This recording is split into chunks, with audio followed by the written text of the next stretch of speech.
Welcome to Practically Fit, Real Fitness Over 40. I'm Alex.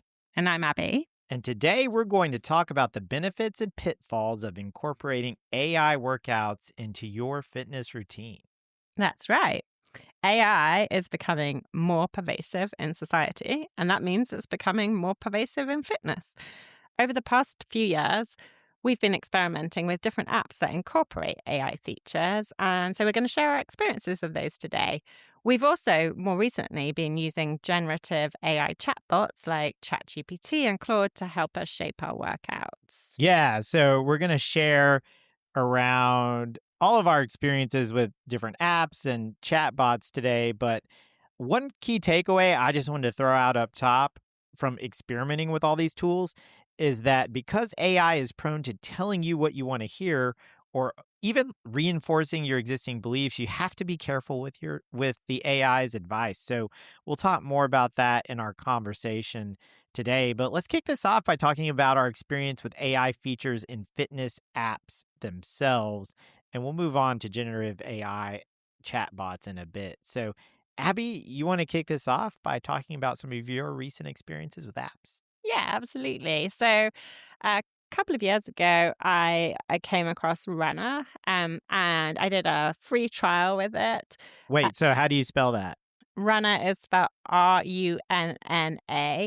I didn't pick it up because it is a British app, but it is a British app. But it's been, and by the way, it's been bought by Strava yeah. now. So it's now embedded into Strava. So actually, I think you can now do like a bundle subscription between Strava and Runna. Whereas when I first picked it up, it was a separate subscription. Anyway, I was at the time getting back into running and I wanted to structure my training. So I found this from a Reddit chat forum. Love a Reddit chat forum. I started using it. I did a week trial and liked it. So I launched in and bought a subscription. And I must say, overall, I think it's a really, really good app.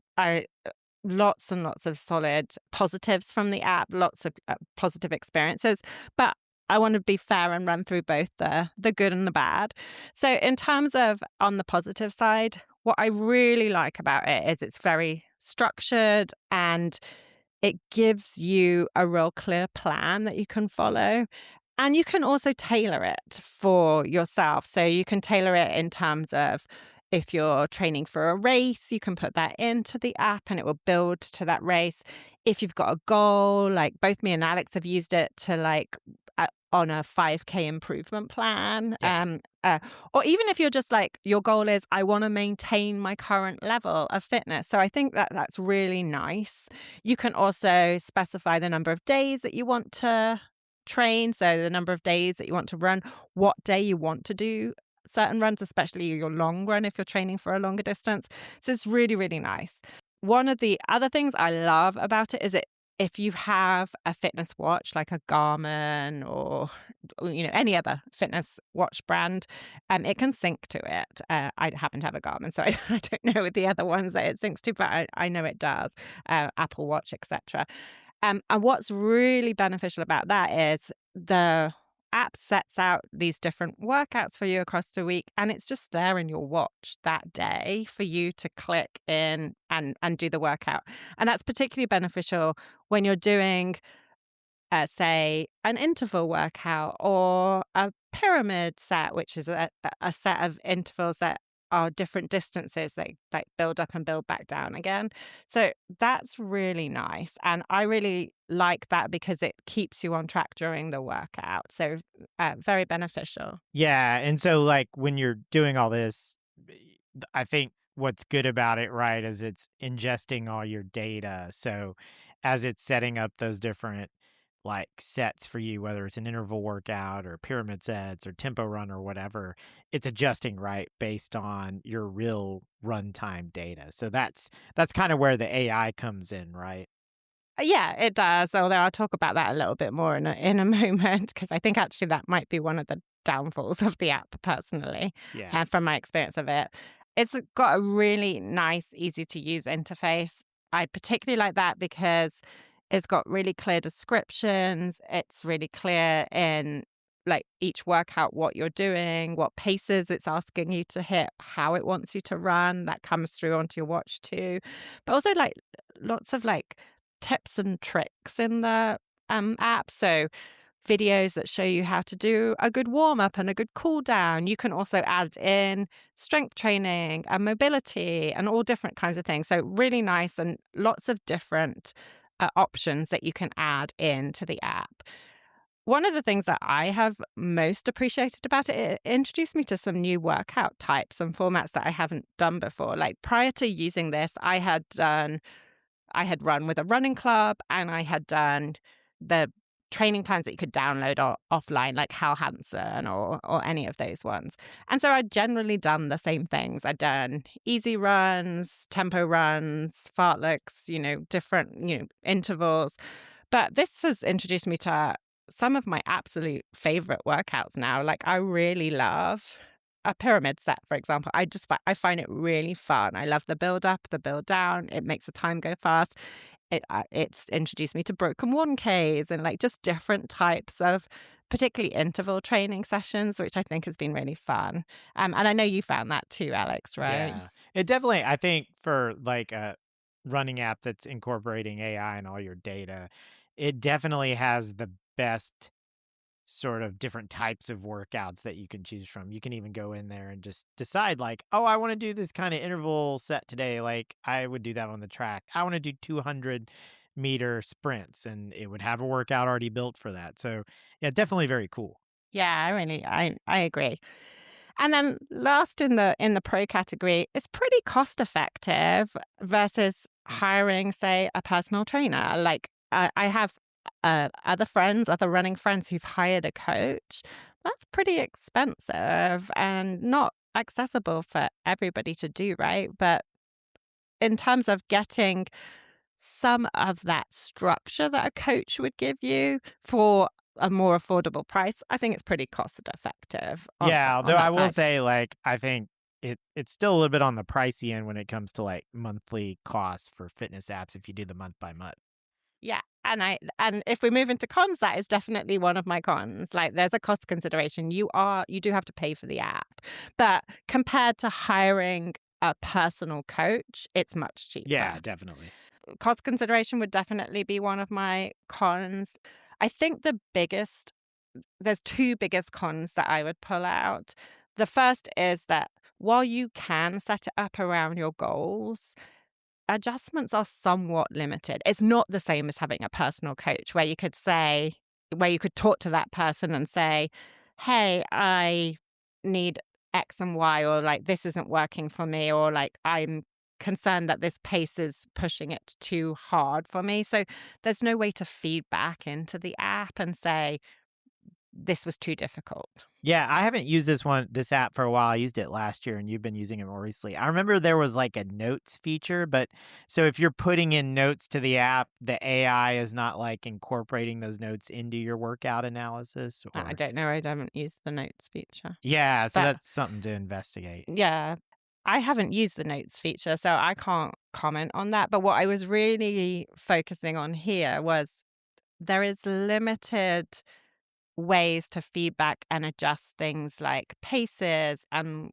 workouts if they're too hard. And I think a lot of what I've seen is people being pushed into overtraining. And the way that the app works from when you set it up is it asks for some baseline data. Like when I set it up the first time, I was able to put in a recent 5K time, for example, and my weekly mileage. Now, if you're a beginner runner, this could be really risky because you don't have that data to put in. I think that is one of the like big cons that I would pull out. Yeah, and I think like as these apps evolve, they need to have ways to take that into account. Like if it wants to be like a truly effective app using AI, you need to be able to give it feedback. So I'm curious to see like as these apps evolve, how long it takes before you're able to actually do that. Yeah, and I must say, I think it's evolved since when I first started. Like you now can request a holiday, and so it will put a break into your programming and schedule, which is really nice. Because when I was first using it, we went on vacation, and there was no ability to do that, and I wasn't going to be running 4 times a week doing the kinds of runs I was going to do then. The second thing is you aren't talking to a real person. So when we go back to that, it's effective versus hiring a personal coach. It is, but with a personal coach, you can talk to them and you can say, oh my gosh, that pace was really hard for me to maintain, or like I feel like I'm getting these niggles in my body. Like you could talk to them about what's going on. And so yeah, and as I mentioned, I think the risk is it can lead to overtraining.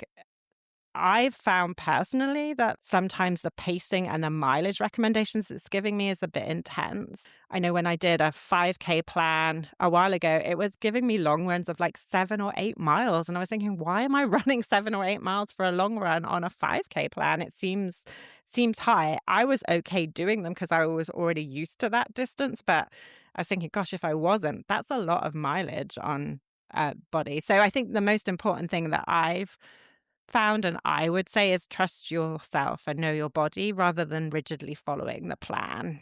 Yeah, the other thing I would mention about Runna or other similar apps that are just giving you these really structured workouts based on your data is they don't take into account the weather. So for some people, that's maybe not as big a deal if you live in a temperate area or an area where it's often cool. But when you live in Texas and it's hot during the summer, even during the spring, during the fall, some of the workouts that they're prescribing, I think, are not like they need to be adjusted based on the temperature, the humidity, dew point, all that stuff. And so you don't really know, like, especially when it's those intense paces that you mentioned, what you're supposed to be doing. So I think that's kind of the downside of some of these apps as well, as they can't take into account weather conditions.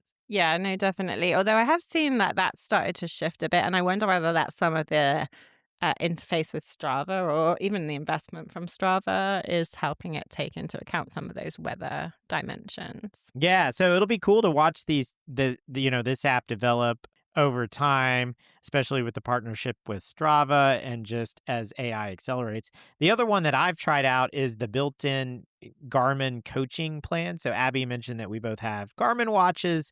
Love our Garmin watches, but the Garmin app itself has these built-in coaching plans. And the reason I went down this path was what I mentioned earlier about the cost of Runna. The monthly cost seemed a bit steep, right? So I thought, well, why do I need to pay that monthly cost when I've got this built into my watch itself in the app through Garmin? So I tried the Garmin coaching plans and, really very similar to what Abbie has described in terms of the pros for the Runna app. Very similar. The one thing I noticed about the Garmin plans on the downside was just the overall setup of the plans themselves. So the way they do this is similar to Runna. You put in your parameters. So like usually for me, it's like, oh, I'm building to this race, or I want to improve my 5K pace or whatever. And it gives you this plan for many weeks, and you have the option of selecting a different coach. I think they have something similar in Runna as well, where different like coaches, quote unquote, talk to you throughout the plans. But you can select one of the coaches to do your plan within Garmin. So like when I did this, I just remember I selected Coach Amy, and these people are real people. They have like real credentials. They share those with you in the app. But I selected her, and I think I was training for a 5K race, and I really wanted to PR this race. So what was interesting about the Garmin coaching plans was that they have basically this whole time you're doing the plan, a confidence level on achieving your goal. And I think in this case, I let the Garmin tell me what my goal should be for the 5K. And I was I was like, this seems like pretty aggressive goal, but I'll go with it. It's got all my data. If it thinks I can do this, maybe I can do this. And so it set this pretty challenging goal for me on my pacing for the 5K, especially if it was going to be hot conditions. And it has this like confidence meter. So the whole time I'm doing the plan, it's like, I'm doing these workouts, and some of them are really challenging, and I wasn't hitting all the paces perfectly on the workouts or doing as many intervals sometimes as it wanted me to do. But this confidence meter continued to be highly confident, through like I think it was like a 12-week plan or something. But then just the last couple of weeks before the plan ended and before the race, I started noticing the confidence meter, which had been, at the top the whole time, just like slipping. Oh, it's getting a little less confident. It's getting a little less confident. And I was like, man, that all of a sudden it's losing confidence in me. And that psychologically, I did not find to be helpful. And I did not hit the time that the plan was recommending for my 5K. Like, I was in good shape, but I just thought that was an interesting aspect of these plans, that it had this like confidence meter, and it was super confident for like 10 weeks, but then all of a sudden week 11 it's like, I'm not so confident anymore. It's like maybe you could have identified that in like week 6 or week 7 based on the data. So still a lot of work to be done on these apps in general, I think. Yeah, no, I would agree with that. I think you just have to be, like I said, I think you have to know yourself and balance that with having an app that pushes you, which is what I really like about Runner. Like it has pushed me to do things where I'm like, "Ooh, that sounds like an aggressive workout," and then I've done it and I've been really proud of myself. But like taking that point, Alex, right now my Garmin says my 5K predicted time is 26:45.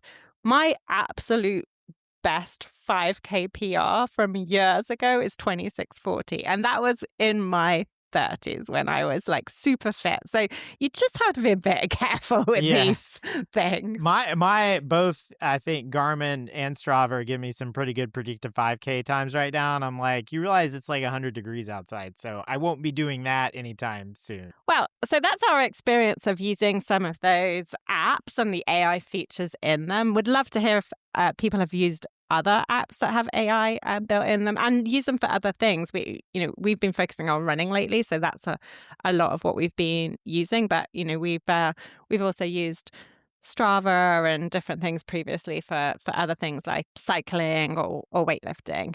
So the second that we wanted to touch on was generative AI chatbots. You can't get away from them these days. Like it's the hot topic, as Alex says. Every conference that I go to recently, I feel like that it's obligatory to have about a third of the agenda be based on AI. Yeah. Do you want me to go into my rant now about people No, we don't. sending emails No. to me that they've written with AI? No, please no. Okay, I won't. But I mean, let's talk about some of the benefits of using these chatbots, especially for fitness planning. And I think the biggest benefit is the fact that you can interact with the AI. So, you can talk to it and feed back to it. You can feed it data, particularly if you have a paid plan with, say, ChatGPT or Claude. While the apps have all your data integrated, what I think is different about the chatbots is you can be uploading screenshots of your data and you can be telling it how you feel and giving it insights into physically and mentally your experience of running through the training plan. And that's very different to Runner or the Garmin that Alex talked about earlier. So, for example, I was training for a half marathon earlier this year, and I had a few niggles in my body. Like my IT band was a little angry at times. My knee I started to experience a little bit of outside knee pain, and I was able to feed that into the app. And then on the other point that Alex made earlier, I was able to feed in when I was like, oh my God, the weather on that run. Like I had an 11-mile training run, I remember, and the humidity was like off the charts. My stomach didn't feel good. If I had just done the run on an app like Runner, it would have just taken my data. But with the generative AI, I was able to say it was really hot.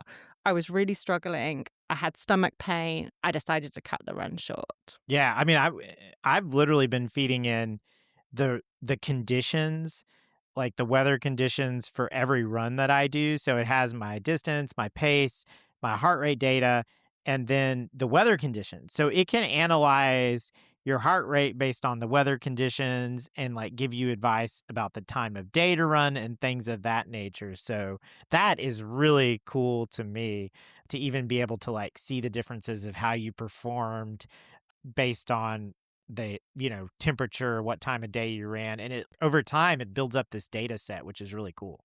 Yeah, no, absolutely. I completely agree. And, you can have this like ongoing chat. It knows what happened in your run earlier in the week or across the week, and it starts to give you more of a cumulative picture and learns your data. Yeah. So let's talk about the downside. I think the number one downside with use of these generative AI chatbots is that it will often agree with everything that you say, or even in some cases, like stroke your ego. In some cases, I thought Alex was having an affair with his chatbot. Yeah, well, I think, and just observationally, like Chat GPT is worse about this than Claude, I think, because I've used both of them now. I've switched to Claude recently. Both of them, they like tell you you've had some phenomenal performance. I mean, it is helpful like from a psychological perspective, but sometimes it's like, okay, could we tone that down a bit? And a lot of it is just like the way that these things are programmed, they're wanting you to continue to engage with the platform. So I think that's what's driving a lot of it. I'm just picking up on that, Alex. I completely agree with that because I think it reinforces what you're saying and thinking without necessarily always challenging you. So, for example, I was actually using ChatGPT and Claude at the same time. And a couple of times I fed them the same run, the same information, but with a slightly different like thought or feeling behind it. And they went with what thought and feeling I was giving them. So, like, if I was like, I feel like I can't do this and this is too much, it would be like, oh, well, maybe we should like ramp down and do this. And if I was being more positive, it would be like, yeah, let's push forward. So, Yeah, or even like with your marathon training when you were doing that, I remember ChatGPT was always like, "Oh, no problem." That, even if you've had a setback, there's no problem.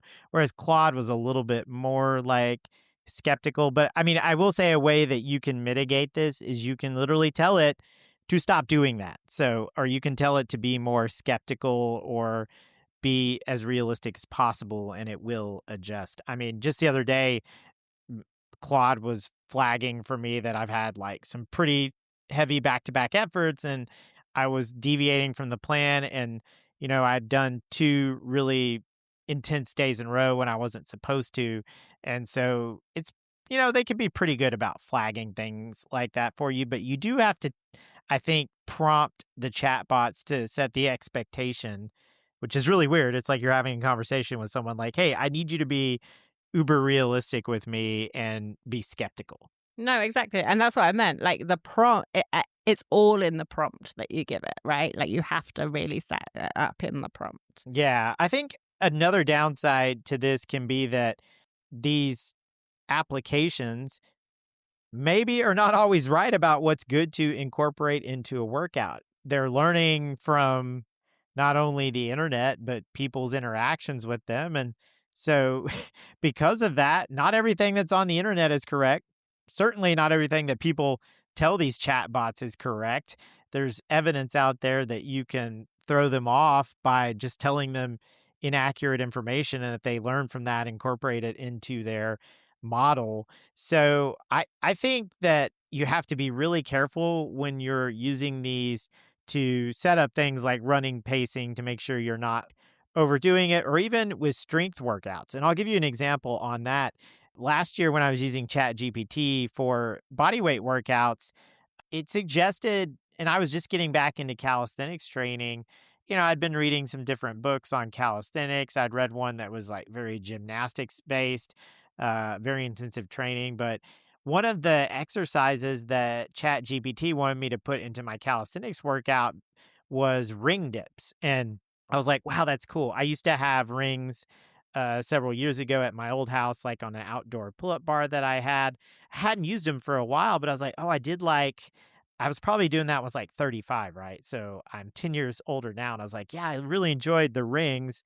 I'm going to incorporate that in. So, like, based on the chatbot, I got excited and was like, oh, I'm going to go order some rings because, I love to go onto Amazon and order some new fitness equipment and order the rings, put them on our pull up bar. And it just told me to start doing ring dips, right?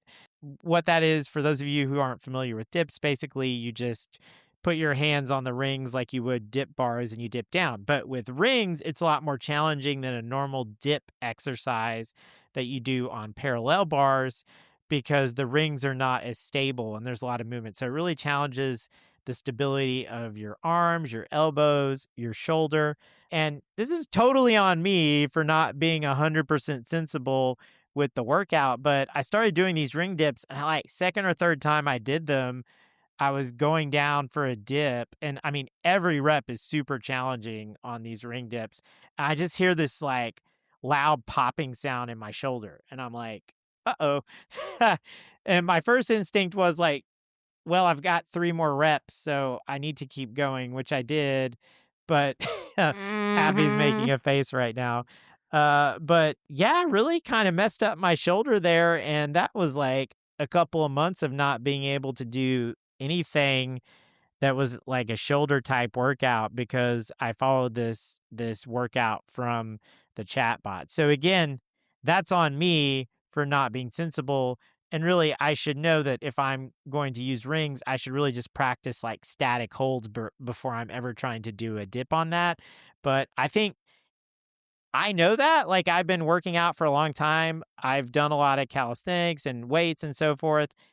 I should be more responsible, but there's a lot of people out there who maybe are new to working out, and if it's giving them workout routines, I see potential there that it could be recommended something that could be dangerous. 100%. I think the point that you said, Alex, about it learns on what it ingests is back to that, like, back to the age old, like, data in, data out. Like, if the data in is not good, the data out is not going to be good. So, and also, like, what one person can do, another person might not be able to do. So, uh, f- so if it's giving you like these aggressive workouts or these aggressive paces, that might be fine for one person, but it's not taking into account anything around your age, where you are, whatever. So I think you have to be really careful. And then, like, aside from that, sometimes it's just plain wrong. It gets things wrong. One of the things that drove me most nuts about working with either ChatGPT or Claude is it couldn't tell dates.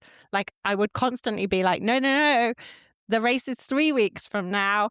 And it would be like, okay, so for week 1, you're going to do this, and week 2, and then it's race day. And I'd be like, no, there's 3 Yeah, weeks. ChatGPT is terrible at that. Claude makes the mistake occasionally, but I've just gotten to where now I literally tell it like what day it is and to try and mitigate that, and that helps. But yeah, you would hope these products get to the point where you're not having to do that. Well, we've talked about our experience with various apps that incorporate AI. We've talked about using generative AI chatbots for fitness, some of the pros and cons. What are we using now, Abbie? What's kind of your routine right now when it comes to these apps and chatbots? I'm actually in a break between things right now. I'm going to start training for a half marathon in about a week or so. But I've already set up my runner for Yeah, that. there you go. I really I felt that the ChatGPT and Claude version, I just didn't like it as much as Runner for run training. So I'm going to use Runner for that.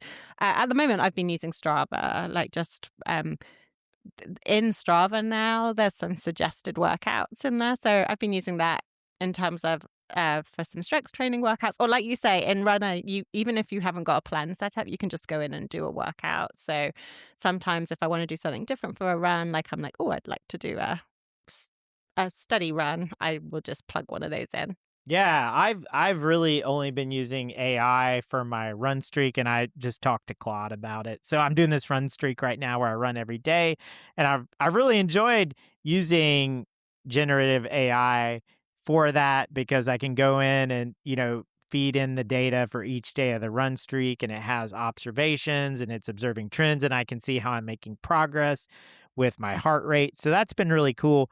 I haven't really used any of the apps lately, just sticking to that for my run streak, and have really been enjoying it. So there you go. There's our thoughts on generative AI being incorporated into fitness apps. We think this is such a big topic that we'll touch on it in future episodes as well.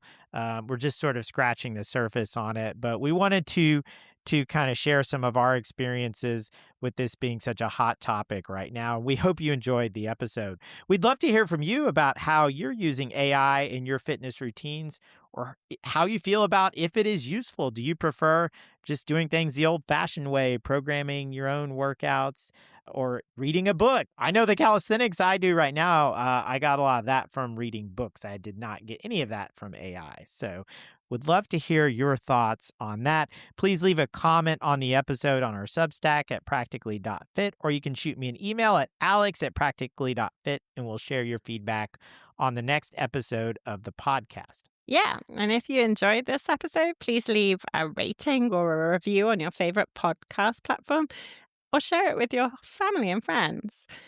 And so next week, when we come back, we're going to be focusing on alcohol and fitness. This is something that we touched on during a previous episode when we talked about dad and mum bods. So we thought we'd do a bit of a deeper dive and talk about our experiences. It's also a super hot topic, as we mentioned in that episode, with lots of folks moving into sober curious or giving up alcohol completely. So stay tuned for that episode. And remember, when it comes to fitness, you don't have to be perfect. You just have to be practical. That's right. We'll catch you on the next one.